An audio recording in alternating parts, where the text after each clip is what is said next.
Les forces de l'ordre de la Côte d'Ivoire et du Libéria aux côtés des populations du village de Toupa, dans le département de Tabou, pour les rassurer sur les problèmes de sécurité et mettre sur pied une franche collaboration garant d'une meilleure surveillance de la frontière.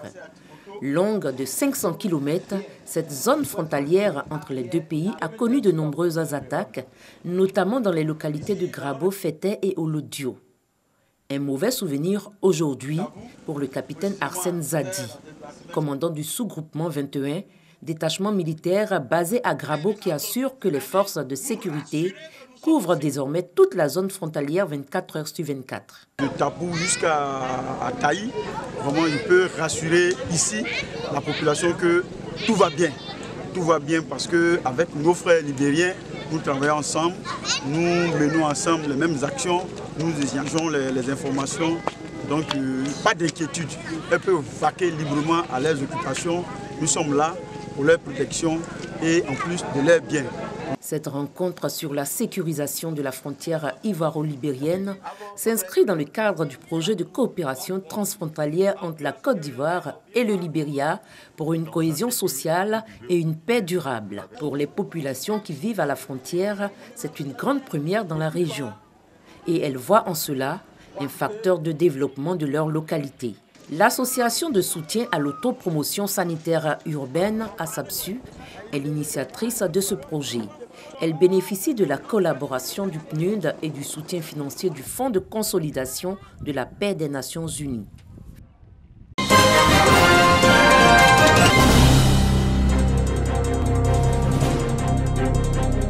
Ces 23 jeunes délinquants, dont une fille, ont été arrêtés par les éléments du commissariat de police de Biankouma.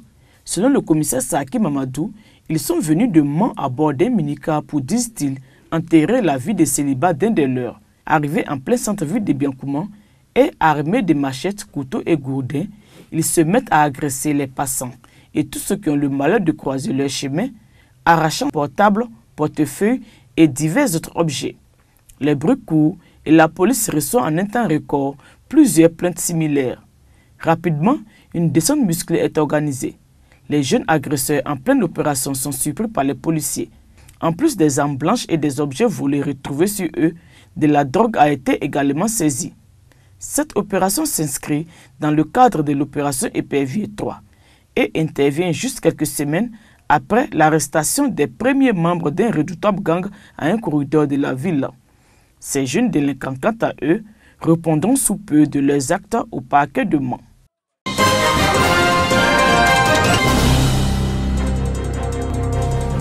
Une charte de bonne conduite et de bonne gouvernance présentée à la communauté éducative de Gbeke et du Yambol. Ces drainettes vont s'en servir pour redorer le blason de l'école dans leurs deux régions, cela par l'instauration d'un climat de stabilité et de confiance entre les acteurs du système éducatif. Des enfants bien formés, c'est des enfants qui ont appris quelque chose à partir des livres, c'est des enfants qui savent se donner pour une société saine. L'un des points défaillants dans le système est malheureusement la mauvaise gouvernance qui s'applique dans nos établissements. Nous avons donc convenu ensemble de mettre tout en œuvre pour mettre en place tout un système de bonne gouvernance.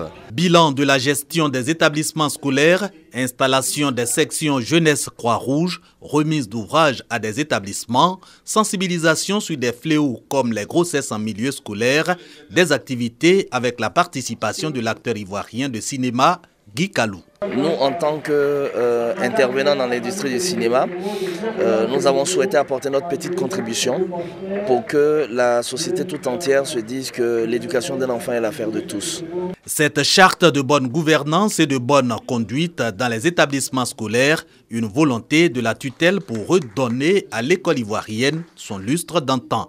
Reste donc que l'exemple des drainettes de Gbeke et Yambol soit suivi.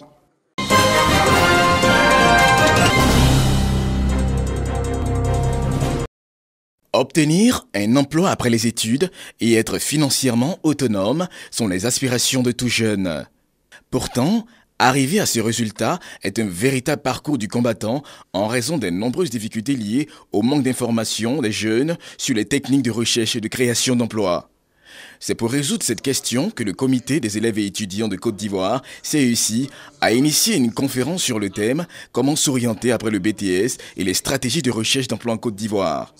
Objectif, orienter et former les jeunes sur les comportements et activités pour leur autonomisation. C'est d'avoir des projets qu'ils cherchent à formaliser et à la fin de leurs études, qu'ils pensent à s'insérer par l'emploi indépendant. Parce que c'est par cette voie qu'ils pourront résoudre la question d'emploi pour eux-mêmes et pour certains de leurs camarades.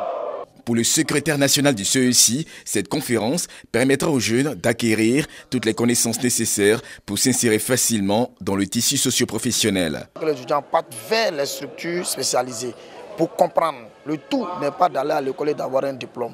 Savoir créer les approches afin de se donner plus de chances. L'entrepreneuriat, parce que c'est la seule porte d'ouverture qui peut permettre de regorger le chômage. Le CESI entend multiplier davantage ce genre d'activité pour le bien-être social de ses membres.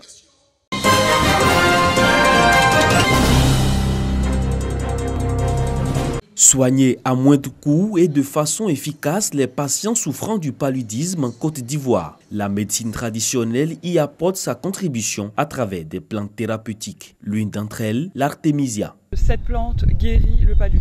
Elle ne soigne pas, elle guérit.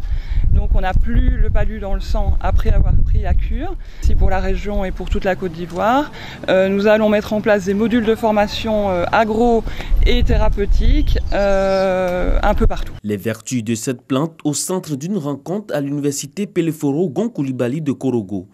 Il s'agit pour ces acteurs du monde universitaire de réfléchir et de présenter médicalement l'efficacité de cette plante dans le traitement du paludisme. Amener les populations à cultiver massivement cette plante-là.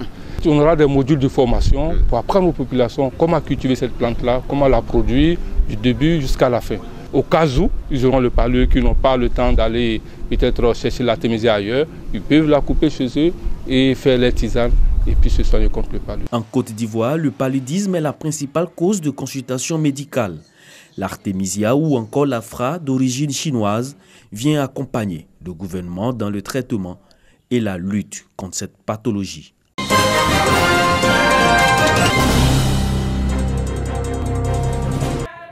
Ils sont venus de tous les hameaux de la région des Savanes. Ce sont plus de 4000 producteurs de coton qui se sont donné rendez-vous au complexe d'égrenage coton de Korogo 2 dans les locaux de la compagnie ivoirienne de coton. Objet de cette grande mobilisation, la fête du coton qui récompense depuis plusieurs années les meilleurs cotonculteurs de la région. Au cours de la campagne 2017-2018, vous avez travaillé pour avoir de bons résultats. Vous avez été à la peine, c'est vrai, mais enfin, vous voilà tout à la joie. Pour la campagne 2017-2018, ce sont plus de 180 000 tonnes de coton qui ont été produites dans cette zone, soit 45,5% de la production nationale.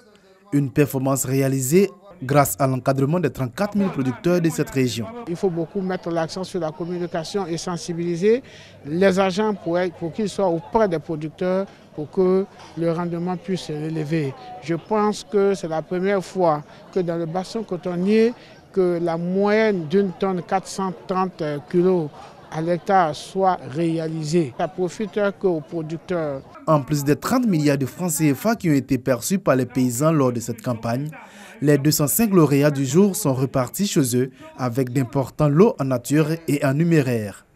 Vous voyez, chaque jour on est avec les bœufs de culture atterrés, avec ce changement climatique, on a souvent des difficultés pour faire le labour. Avec le tracteur, le labour sera plus facile, même en période où la terre est sèche. Célébrer les meilleurs agriculteurs, mais également booster la production cotonnière ivoirienne.